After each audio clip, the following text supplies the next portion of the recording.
Hello friends, welcome to our channel. இன்னைக்கு நாம mutton Hyderabad தம் பிரியாணி எப்படி செய்யறதுன்னு பார்க்கலாம். இந்த ஹைதராபாத் பிரியாணியை நம்ம லேயர் பிரியாணின்னு சொல்லலாம். லேயர் பிரியாணியா? அது என்ன லேயர் பிரியாணி? வாங்க வீடியோக்குள்ள போய் பார்க்கலாம். ஹைதராபாத் பிரியாணி செய்யறதுக்கு ஃபர்ஸ்ட் நம்ம ஃப்ரைட் ஆனியன்ஸ் ரெடி பண்ணிக்கலாம். அதுக்கு 2 பெரிய வெங்காயம் நான் நீள நீளமாக கட் பண்ணி வச்சிருக்கேன். இதை நம்ம பொரிச்சு எடுத்துக்கலாம்.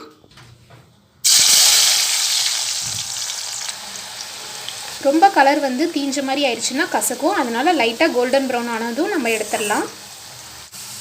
நல்லா ஃப்ரை ஆயிடுச்சு, நம்ம இதை எடுத்துக்கலாம். ஃப்ரைடு ஆனியன் ரெடி பண்ணியாச்சு. நான் இன்றைக்கி ஹைதராபாத் பிரியாணி செய்கிறதுக்கு பாஸ்மதி ரைஸ் 1.5 டம்ளர் நான் ஊற வச்சுருக்கேன். 1.5 டம்ளர் எடுத்தோன்னா 3 பேர் தாராளமாக சாப்பிட்லாம். இதை வந்து அரை மணி நேரம் நான் ஊற வச்சுருக்கேன். இந்த பிரியாணிக்கு நம்ம சாப்பாடு தனியாக வேக வச்சுக்க போகிறோம், மசாலாவை தனியாக நம்ம வேக வச்சுக்க போகிறோம்.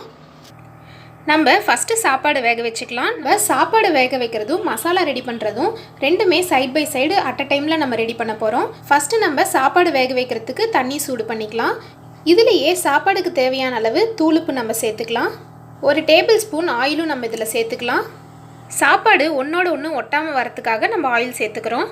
தண்ணி கொதிக்கிறதுக்குள்ளே நம்ம இஞ்சி பூண்டு பேஸ்ட்டு ரெடி பண்ணிடலாம்.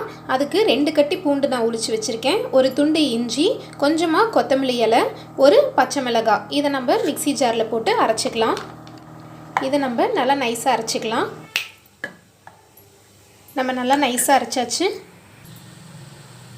அதுக்குள்ளே தண்ணி கொதிச்சிருச்சு, நம்ம அரிசி இதில் சேர்த்துக்கலாம். நம்ம அரிசி இதில் சேர்த்தாச்சு. சாப்பாடு ஃபுல்லாக வேக தேவையில்லை, பாதி வெந்தோனையும் நம்ம தண்ணி வடிகட்டிடலாம். இப்போ மசாலா ரெடி பண்ணுறதுக்கு 4 டேபிள் ஸ்பூன் ஆயில் நான் சேர்த்துக்கிறேன். இது கூட பிரியாணி இலை, பிரியாணி மொக்கு, பட்டை, கிராம்பு இதெல்லாம் நம்ம சேர்த்துக்கலாம். இது கூட நம்ம அரைச்சி வச்ச இஞ்சி பூண்டு பேஸ்ட் நம்ம சேர்த்துக்கலாம். இது கூட கரம் மசாலா 2 ஸ்பூன் நான் சேர்த்துக்கிறேன். இது கூட கொத்தமல்லி தூள் நான் 1 ஸ்பூன் சேர்த்துக்கிறேன். மிளகாய் தூள் அரை ஸ்பூன் நான் சேர்த்துக்கிறேன். உங்கள் காரத்துக்கு ஏற்ற மாதிரி நீங்கள் சேர்த்துக்கோங்க. இதுக்கு தேவையான அளவு உப்பு நம்ம சேர்த்துக்கலாம். இதை கலந்து விட்டுடலாம். நான் 1/2 கிலோ மட்டன் வந்து வேக வச்சு எடுத்து வச்சுருக்கேன். இதை நம்ம மசாலாவில் சேர்த்துக்கலாம். இதை நம்ம நல்லா கலந்து விட்டுடலாம்.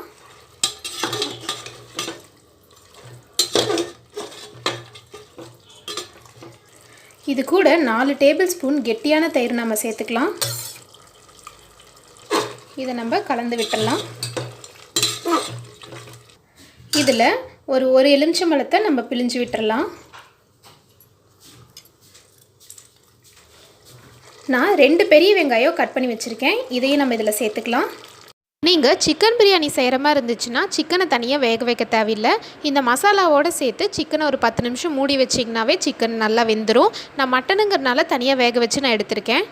இந்த மசாலாலாம் மட்டனுக்குள்ளே நல்லா இறங்குற வரைக்கும் ஒரு 10 நிமிஷம் நம்ம மூடி வச்சுக்கலாம். இப்போ சாப்பாடும் வெந்துருச்சு. இதில் இருக்க தண்ணியை நம்ம வடிகட்டிக்கலாம். இது பாஸ்மதி ரைஸுங்கிறனால சீக்கிரமாக வெந்துடும், அதனால் இதை வடிகட்டிட்டு அதுக்கப்புறம் கூட நீங்கள் மசாலா செய்கிறதுக்கு ஆரம்பிங்க. ஏன்னா இதுக்கு மேலே நம்ம கொஞ்சம் விட்டாலும் சாப்பாடு குழஞ்சிரும், பிரியாணி நல்லா இருக்காது. அதனால் நீங்கள் சாப்பாடை ஃபஸ்ட்டு ரெடி பண்ணிவிட்டு அதுக்கப்புறம் கூட நீங்கள் மசாலா செய்கிறதுக்கு ஆரம்பிங்க. ஒரு 10 நிமிஷம் ஆயிடுச்சு. இந்த மசாலாலாம் மட்டனில் நல்லா இறங்கிருச்சு. இப்போ நம்ம இந்த கிரேவி மாதிரி இருக்கு இல்லையா, இதை வந்து நம்ம தனியாக ஒரு கிண்ணத்தில் கொஞ்சமாக நம்ம எடுத்து வச்சுக்கலாம்.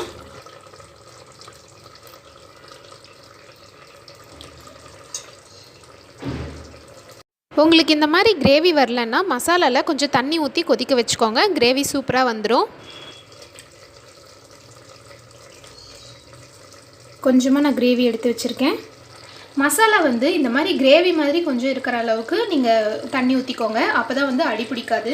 இப்போ இதுக்கு மேலே நம்ம ரெடி பண்ணி வச்ச ரைஸ் நம்ம போட்டுக்கலாம்.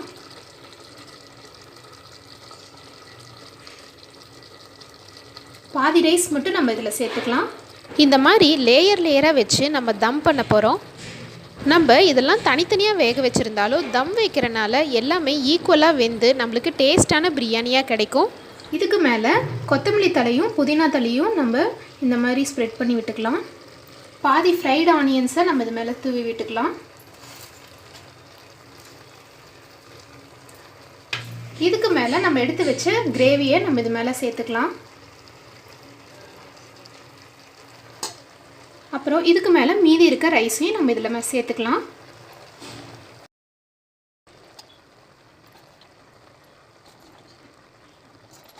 மறுபடியும் அதே மாதிரி இதுக்கு மேலே புதினா தலையும் கொத்தமல்லி தலையும் நம்ம சேர்த்துக்கலாம். மீதி இருக்க ஃப்ரைட் ஆனியன்ஸும் நம்ம இதில் சேர்த்துக்கலாம்.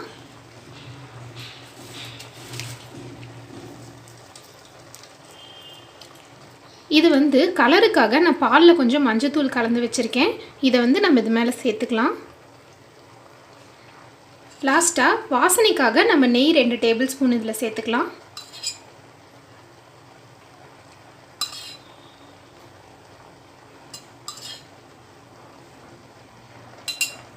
இதை நம்ம மூடி வச்சுக்கலாம். இதுக்கு மேலே கனமான பாத்திரமாக பார்த்து வச்சுக்கோங்க. பணியாரக்கல் இல்லைன்னா உரலுக்கல் வச்சுக்கோங்க. அப்போ தான் உள்ளே இருக்க ஸ்டீம் வந்து வெளியே வராமல் இருக்கும். இதை ஒரு 15 நிமிஷம் நம்ம சிம்மில் வச்சுக்கலாம். ஹை ஃப்ளேமில் வச்சா தீஞ்சிரும், அதனால் சிம்மில் வச்சுக்கலாம். இப்போ 15 நிமிஷம் ஆயிடுச்சு. நம்ம எடுத்து பார்க்கலாம். வாசமே சூப்பராக இருக்குது. இந்த ஹைதராபாத் பிரியாணியை நம்ம எப்போவுமே கிளறக்கூடாது. அப்போ தான் லேயராக அழகாக நம்மளுக்கு கிடைக்கும்.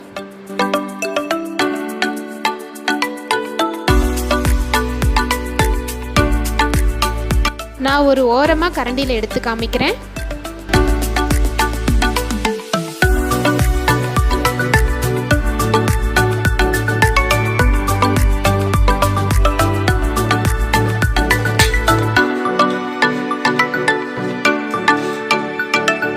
பாருங்கள், நம்மளோட மட்டன் ஹைதராபாத் பிரியாணி உதிரியாக கலர்ஃபுல்லாக சூப்பராக ரெடி ஆயிருக்கு.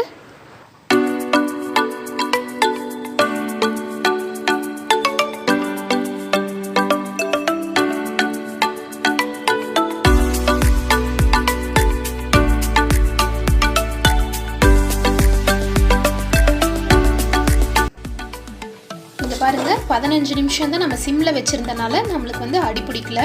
நல்லா சூப்பராக வெந்திருக்கு. தம் பிரியாணி சூப்பராக ரெடி ஆகிருக்கு. வாசமும் சூப்பராக இருக்குது. நீங்களும் ட்ரை பண்ணி பார்த்துட்டு எப்படி இருந்துச்சுன்னு எனக்கு கமெண்ட் பண்ணுங்கள். இந்த வீடியோ பிடிச்சிருந்தா நம்ம சேனலுக்கு சப்ஸ்கிரைப் பண்ணுங்கள். தேங்க்ஸ் ஃபார் வாட்சிங்.